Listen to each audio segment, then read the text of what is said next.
Je vais vous présenter la correction de l'examen national 2015, rattrapage et plus précisément la partie ATC. Le sujet de cette épreuve, donc, c'est le panneau d'affichage du rouleau illustré dans la figure ci-contre, utilisé par les agences publicitaires et annonceurs.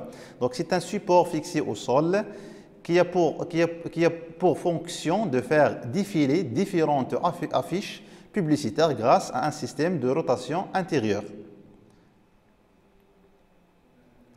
Donc, le système est constitué de deux rouleaux cylindriques, donc un rouleau haut, numéro 1, et un rouleau bas, numéro 5, qui assurent l'enroulement et le déroulement des affiches. Donc, ces deux rouleaux, ils sont entraînés, respectivement par deux motoréducteurs identiques.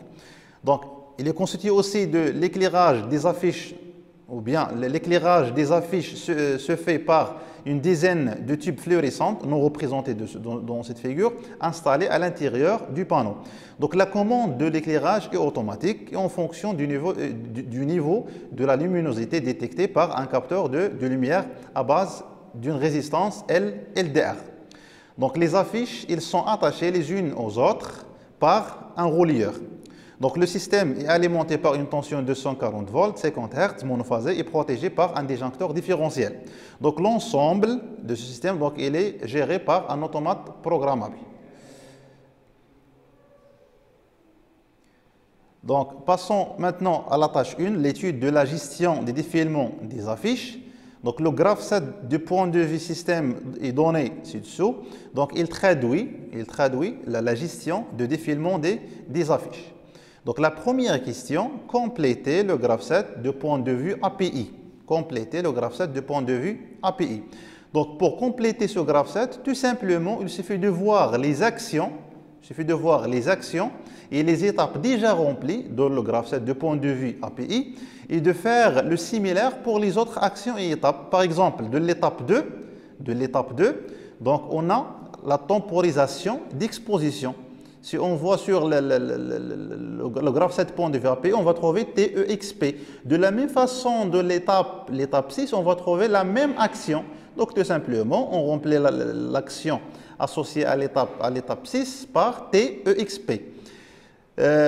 Pour la réceptivité qui sollicite temporisation, on a ici T/X2, parce que la temporisation elle est de l'étape X2, /15 secondes. La durée de la temporisation, c'est 15 secondes. De la même façon, pour l'action, pour la réceptivité qui est sur l'étape 6, donc T/X6, la temporisation TXP, donc elle est de l'étape 6, X6 / la temporisation, ou la durée de temporisation, c'est 15 secondes. Donc pour l'étape 3, l'étape 3 et l'étape 4, on voit bien ici qu'on a défilé vers le haut, et de l'étape 4, défilé vers le haut, plus la temporisation T de défilement. Donc ici, on a des actions qui sont déjà remplies dans l'étape 3 et 4, donc Q5, Q7, et de l'étape 4, Q1, Q3. Donc, si on fait une comparaison entre les deux étapes, donc on va conclure que les actions de défilé vers le haut, ce sont Q1, Q3, Q5, Q7. Donc ici, il nous manque l'étape 3, il nous manque Q1, Q3, et de l'étape 4, il nous manque Q5. C'est bon? De la même façon pour l'étape 7 et l'étape 8. C'est bon? Donc ici, on a Q1, les étapes de défilé vers le bas, c'est Q1, Q2, Q5, Q6. Donc, ils sont déjà remplis dans l'étape 8. Parce que l'étape 8, on a défilé vers le bas, plus la temporisation T de défilement. C'est bon?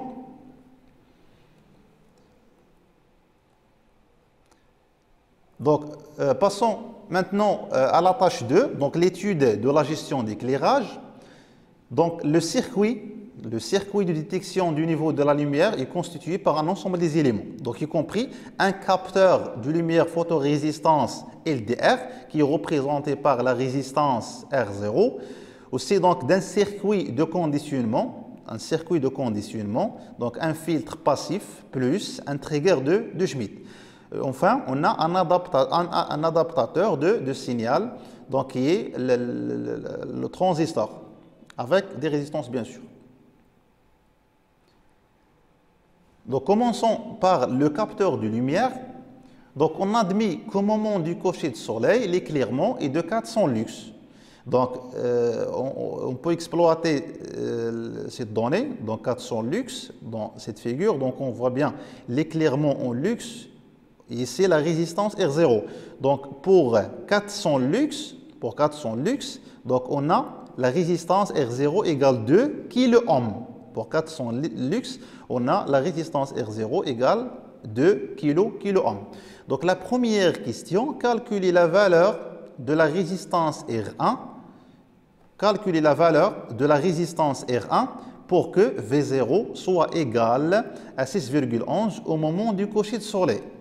Donc, tout simplement, pour déterminer la valeur de la résistance R1, il suffit de faire un simple diviseur de tension dans ce montage. C'est-à-dire V0 égale la tension aux bornes des deux résistances qui est VCC fois la résistance R1 sur la somme des résistances. C'est bon? Donc, qui égale 6,11 parce que V0 est égal à 6,11. Maintenant, on veut la résistance, la valeur de la résistance R1. Donc, il faut développer cette expression pour trouver la résistance R1. En fin de compte, on va trouver que R1 égale V0 fois R0 sur VCC moins V0.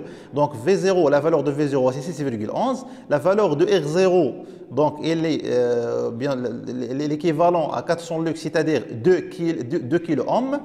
VCC, il est égal à 12 volts et V0, comme on a dit, il est égal à 6,11. Donc, si on fait l'application numérique, on va obtenir 2,007 kΩ.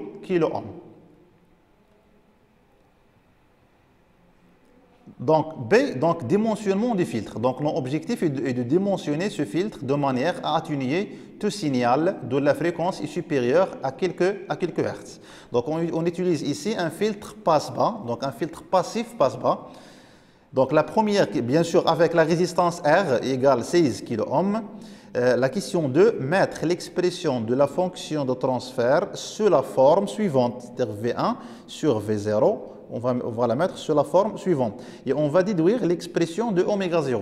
Donc, tout simplement, pour déterminer cette expression, on commence par un diviseur on commence d'appliquer le diviseur de tension dans ce montage. Donc, V1 égale V0 fois ZC, donc l'impédance ZC, sur la somme des impédances ZR plus ZC.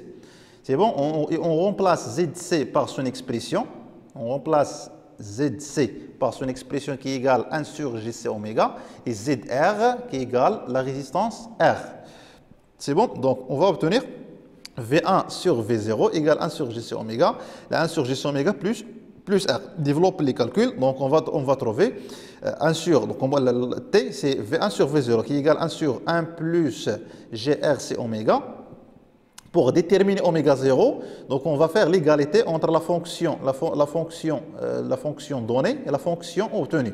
Donc on fait une simple identification entre ces deux fonctions et on va obtenir ω0 égale 1 sur R fois C. La pulsation de coupure ω0 égale 1 sur la résistance fois la capacité. Donc à partir du diagramme de réponse du filtre, donc ici on a un diagramme d'amplitude de la fonction de transfert précédente. La question 3, déduire sa fonction de coupure F0 à moins 3 décibels. Donc tout simplement pour déterminer la fréquence de coupure à moins 3 décibels, donc on fait l'intersection. Donc, on fait l'intersection entre le gain en décibels, la T en décibels, la fonction de transfert en décibels, avec le gain maximal moins 3 décibels, le point d'intersection, il va nous donner la fréquence de coupure. Donc, automatiquement, F0 est égal à 10. La fréquence de coupure est égale à 10. Donc, la question 4, calculer la capacité du condensateur C pour avoir une fréquence de coupure F0 égale à 10 Hz. Donc, exploitant la question Q2 précédente, on a obtenu déjà ω0 égale 1 sur RC. Et ω0, la pulsation de coupure, il est égal à 2P fois F0. Donc, en fin de compte, on peut déterminer l'expression de la capacité C. Donc, faisons l'application numérique. Donc, on va obtenir la capacité C1. La capacité C est égale 1 microfarad. Microfarad, c'est-à-dire 10 à la puissance moins 6 farad. Donc, pour éviter que les tubes fluorescents s'allument et s'éteignent d'une façon répétitive à cause d'une variation de la lumière autour du seuil, on utilise ce qu'on appelle un trigger de Schmitt, ou là, un trigger à deux seuils de basculement. Donc ici, on a un trigger de seuil, ou bien comparateur. Donc c'est un amplificateur fonctionnant en régime non linéaire, parce qu'ici, on a la contre-réaction positive. Et ici, on a un montage de l'adaptation du signal. Donc il est construit autour d'un transistor ou une diode. Donc, les seuils de basculement de ce trigger peuvent être calculés à partir de l'expression littérale suivante. Donc, V seuil, donc pour calculer V seuil, tout simplement V+, donc il se fait d'utiliser le théorème de Millman. Donc, on va obtenir l'expression suivante, avec bien sûr VRF égale plus 12, ce sont des données, R2 égale à R3 égale 3,3 kΩ et R4 égale 90 kΩ. Donc, pour ce montage, calculer les deux seuils VS1 et VS2 de basculement. Bien sûr, VS1, donc pour Vout égale plus 12 volts, parce que la tension Vout, elle prend deux valeurs. Donc, elle prend deux valeurs, soit plus 12 volts ou bien moins 12 volts. C'est V plus supérieur à V moins, automatiquement Vout égale plus 12. Et c'est V moins supérieur à V plus, Vout égale plus 12. C'est bon? Donc, tout simplement, pour déterminer les seuils de basculement VS1 et VS2, donc, on fait tout simplement l'application numérique dans cette expression. Donc, VS1, si on remplace Vout avec plus 12 volts. Et VS2, on remplace VSE par VS2, si on remplace Vout par moins 12 volts. Donc, si on fait l'application numérique, on va obtenir VS1 égale 6,11 volts et VS2 égale 5,68 volts. Donc, pour le détecteur de seuil, donc en faisant des diagrammes de transfert de ce bloc, c'est-à-dire trigger plus adaptateur. Donc, revenons un petit peu à ce montage. Donc, si Vout égale plus 12, donc la diode D1 se bloque, c'est-à-dire elle est équivalent à interrupteur ouvert. Et le transistor Q1, donc saturé. Vous savez, le transistor Q1 est saturé. Donc, V2 égale à 0. Donc, lorsque Q1 est saturé, donc V2 égale à 0. Et lorsque Vout égale moins 12 volts, donc la diode D1, donc il va bloquer moins 12 volts. C'est-à-dire, dans la base de ce transistor, donc on va obtenir une tension de 0 volts. Lorsqu'on applique 0 volts à la base du transistor, donc il va se bloquer. Lorsque le transistor se bloque, donc automatiquement V2 égale 24 volts. C'est bon? Donc en faisant du diagramme de la fonction de transfert de ce bloc trigger plus adaptateur de signal, si on a la fonction ou bien le cycle d'hystérésis de ce trigger, compléter le chronogramme de la tension V2 en tenant compte des seuils VS1 et VS2. Donc, on voit bien dans la fonction de transfert que la tension V1 augmente, lorsque la tension V1 augmente et atteint VS1, la tension V2, elle passe de 0 volts à plus 24 volts. Et lorsque la tension V1 diminue, et atteint le seuil bas, c'est-à-dire VS2, donc la tension V2, elle passe de plus 24 à 0 volts. C'est bon? Donc, pour compléter ce chronogramme, donc, au début, donc, on a V2 égale 0 volts et la tension V1 augmente. Donc, V1 augmente au début. Donc, lorsque V1 augmente et atteint VS1 et non pas VS2, et atteint VS1, donc la tension V2, elle passe de 0 à ce point, donc elle passe de 0 à 24 volts. C'est bon? Et elle va rester dans cette valeur, c'est-à-dire 24 volts, jusqu'à ce que V1 atteigne le seuil bas, c'est-à-dire VS2. C'est bon? Lorsque V1 atteint VS2, donc la tension V2, il va changer d'état de plus 24 à 0 volts. Et ainsi de suite pour la suite. Donc le chronogramme, il est comme suite. Donc passons maintenant au programme de gestion de l'éclairage. Donc le signal V2 de commande de l'éclairement est alors appliqué directement à l'entrée 1 de l'automate programmable.